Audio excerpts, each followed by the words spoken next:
Soy Hattie May, 108 años, y hoy no voy a hablarles de comida, no voy a hablarles de hábitos, no voy a darles una lista de cosas que hacer para vivir más tiempo. Hoy voy a hablarles de los muertos, de las personas que amé, que perdí, que todavía extraño aunque hayan pasado décadas, y de lo que cada una de ellas me dejó antes de irse. Porque cuando llevas 108 años en este mundo, has enterrado a mucha gente. A tus padres, a tus hermanos, a tu esposo, a amigos que eran como familia, a hijos que nunca debieron irse antes que tú. Y hay algo que nadie te prepara para entender sobre la pérdida hasta que la has vivido muchas veces. Que cada persona que se va te deja algo. Algo que no está en ningún testamento. Algo que no se hereda con papeles ni con dinero.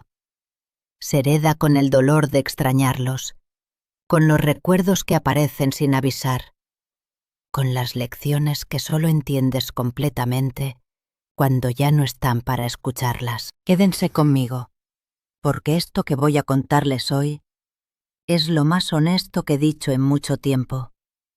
La primera persona que perdí y que nunca olvidé fue mi madre. Se llamaba Estelle. Murió cuando yo tenía 43 años. Ella tenía 71.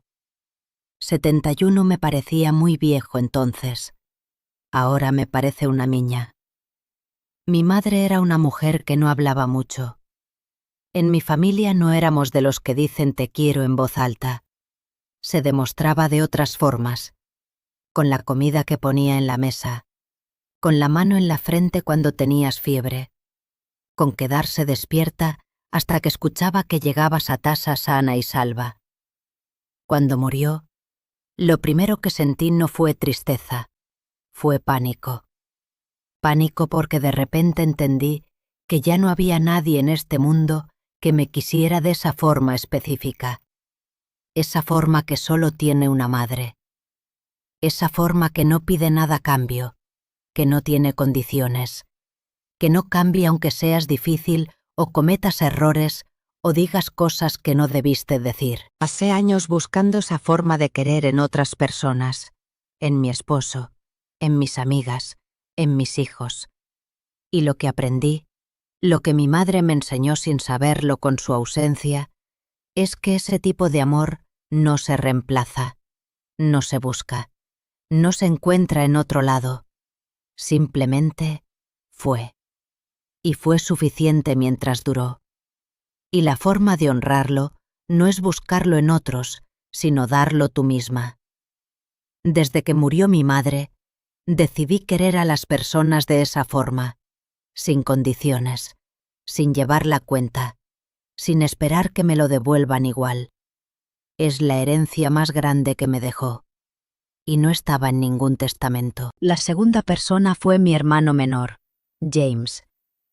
James tenía 56 años cuando murió. Yo tenía 64. Un hombre sano, fuerte, trabajador. Se fue de un infarto un jueves por la tarde mientras cortaba el césped de su jardín.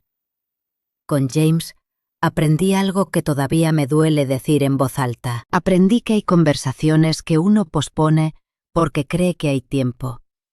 Conversaciones que guardas para después, para cuando haya más calma, para cuando no estén tan ocupados los dos, para la próxima visita, para la próxima llamada.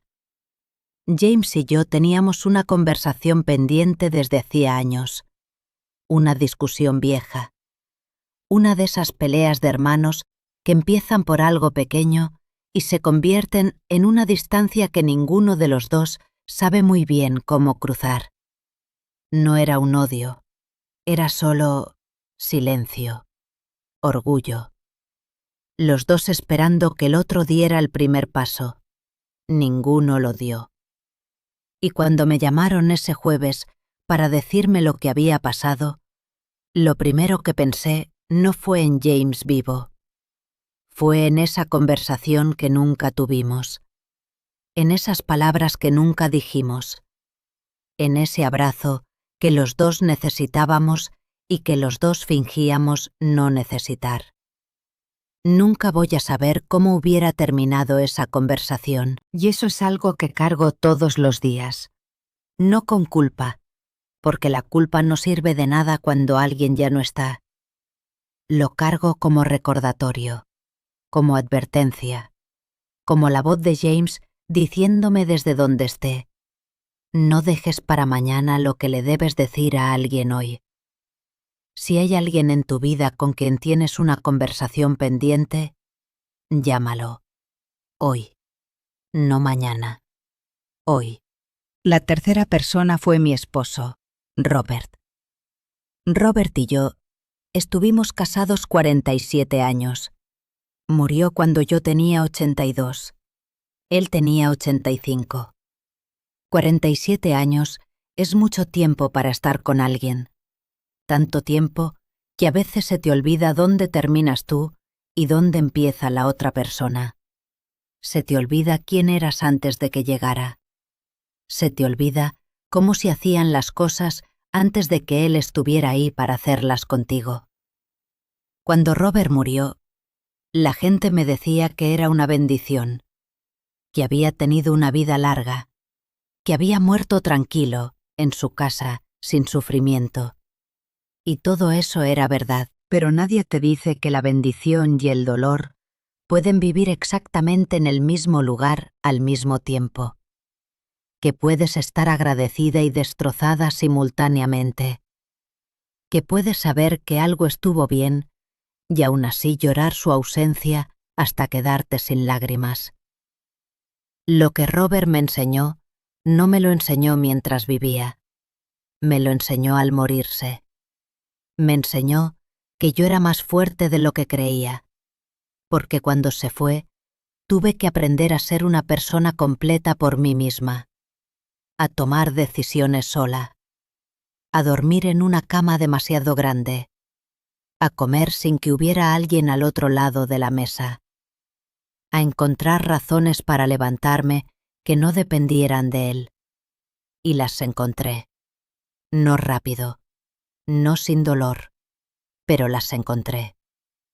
Y eso me demostró algo que a los 82 años yo todavía no sabía de mí misma, que había una versión de Hattie May que existía independientemente de todo y de todos.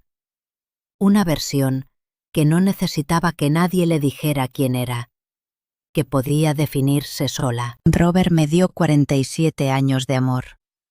Y al irse, me dio algo que quizás vale igual de mucho. Me dio a mí misma. La cuarta persona fue mi amiga Dorothy. Dorothy y yo nos conocimos cuando teníamos 17 años. Fuimos amigas durante 71 años. 71.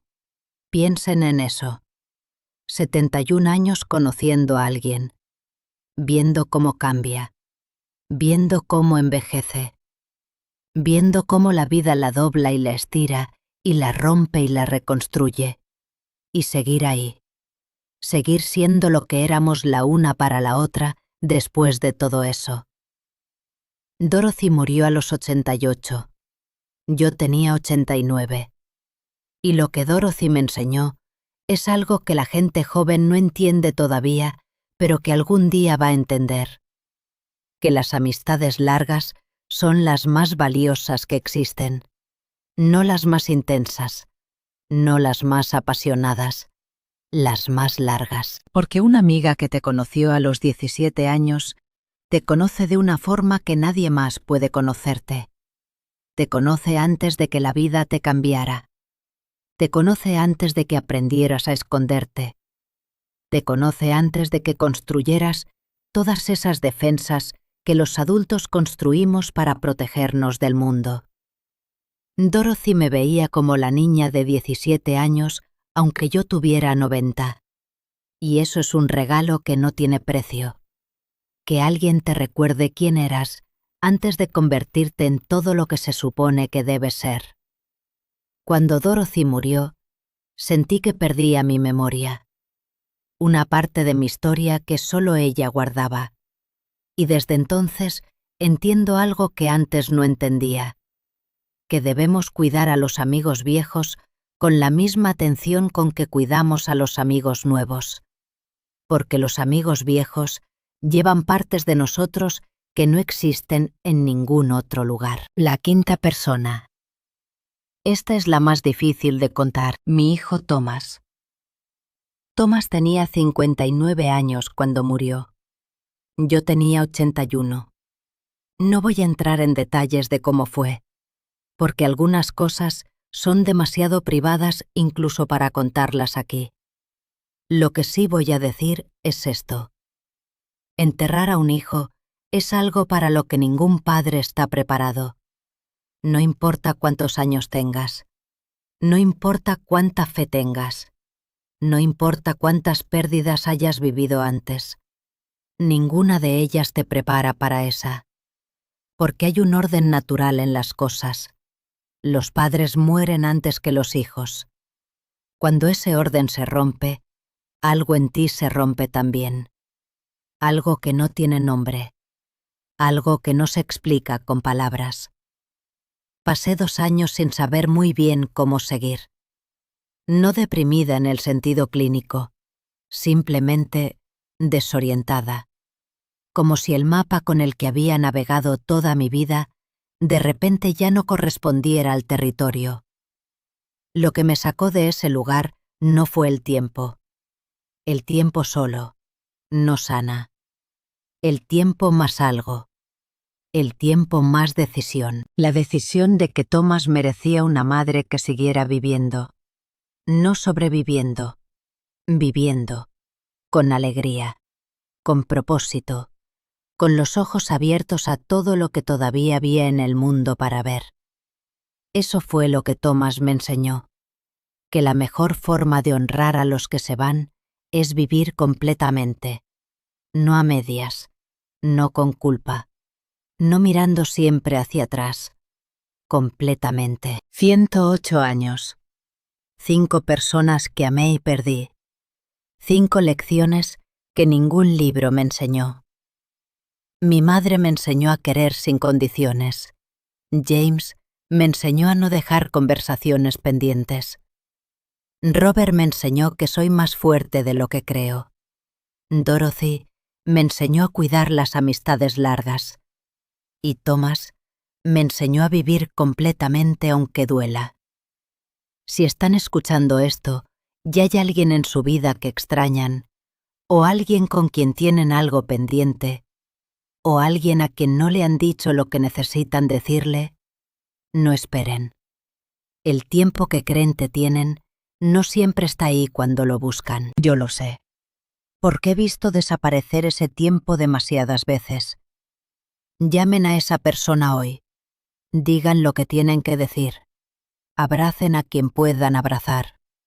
Y den gracias por cada día que todavía están aquí para hacerlo. Si esto llegó a su corazón, suscríbanse. Y déjenme un comentario contándome quién es la persona que más extrañan y qué les enseñó. Los voy a leer todos, porque cada historia merece ser escuchada.